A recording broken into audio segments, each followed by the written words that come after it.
Негизги касиети ушул болуп турган нерсени көргөн болсо, ким экендигине карабастан чыркырап айта салуу.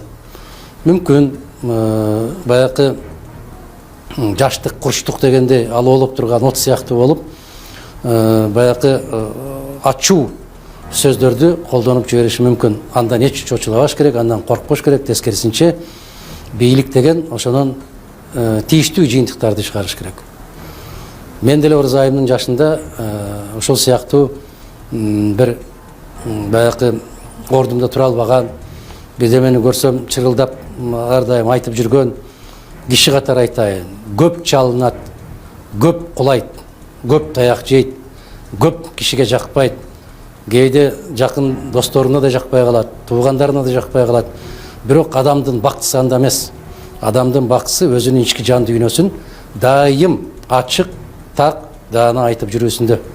Шермендечилик деген сөз бул ушул билип турган нерсеңди коркуп айтпай коюунун өзү шермендечилик. Бул өзү марттык эмес.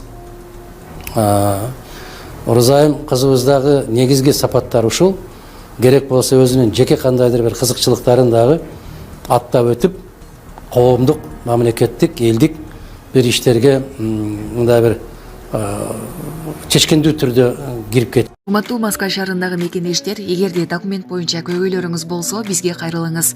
Документ боюнча кызматтарыбыз: ИНН, СНИЛС, регистрация, трудовой договор, медкнижка, медкарта, перевод паспорт, перевод күбөлүк, перевод права, натуральный через нотариус.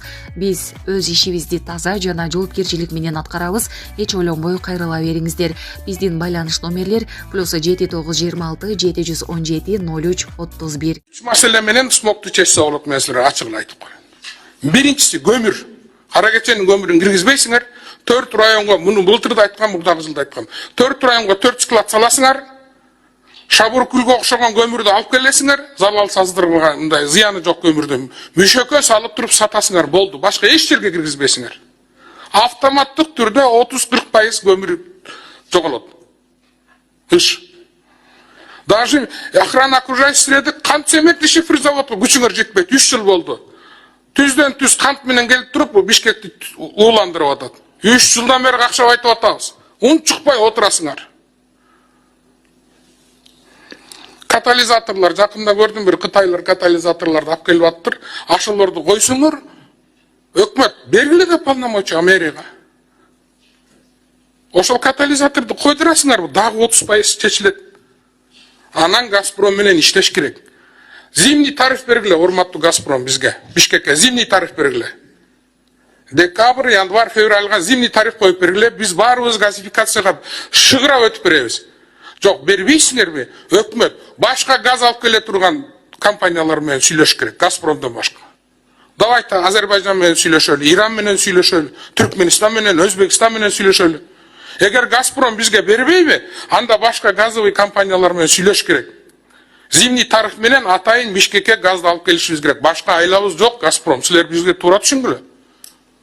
Мен түшүнөм, мэрия азыр тетишти газ көткөрсө, мэриянын эчтекеси калбай калат, шымы да калбай калат.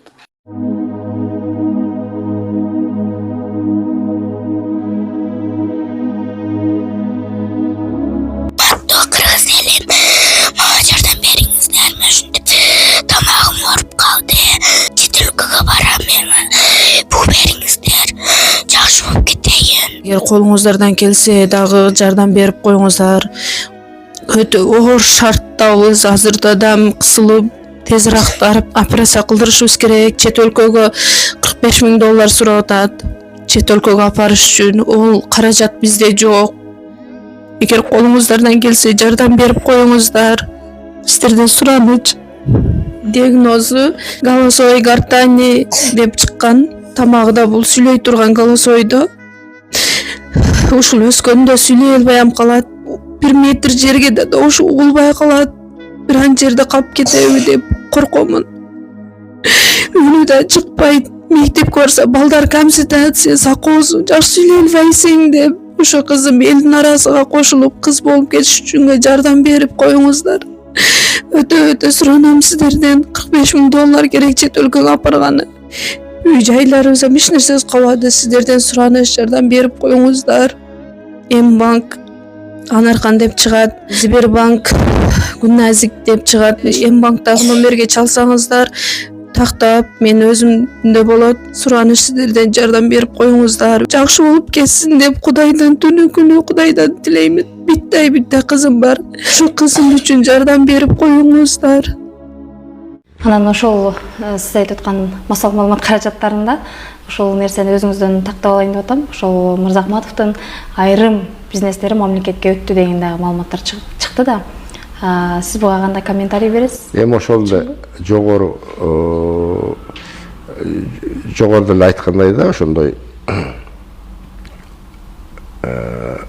биз көп бир тууганбыз.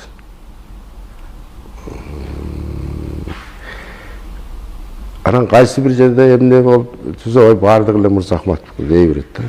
Мен жээрим бир нерсе кылып койсо, же болбосо бир авамдын баласы бир нерсе, ой Мырзахматов. Анан жүгүрүп чыгып, ой мен мына паспортум могу, бунун атасы моундай, бул мен моундай тууган болуп кетет деп айтпайсың да. Мейли эмне баягы жүк көтөрүмдүн нар болуп эле анан кийин унчукпай жута бересиң да. Ал деген бар такта, баягы бул чын эле Мырзахматовбу жокпу дебейт. Анан керек болсо Акылбек Жапаров айтты өткөндө, Мырзахматовго караштуу моундай деп. Документти карабайт. Мен маселен ошо кишини сотко берсем болот эле, бирок берген жокмун. Кудайга койдум дегендей да, ошондой да. Бир баягы бүгүнкү күндө мыйзам жандап өтпөгөн бир да бизнесмен, бир да адам калбай атат да, баардыгын бештер текшерип көрүп атат. Себеби ошондой болуш керек. Анан эле баягы журналисттер ала качып эле анан Мырзахматовду эми жашабай коюш керекпи? Көчүп кетиш керекпи? Менин бир дальний родственнигим бир нерсесин текшерип аткан болсо, же текшерип койгон болсо, эми текшерсин да, текшерсин. Туура эмес болсо, туура эмес жагын айтсын. Ошондой кеп да. Ошон үчүн мен эч кандай буга бир реакция жасабайм.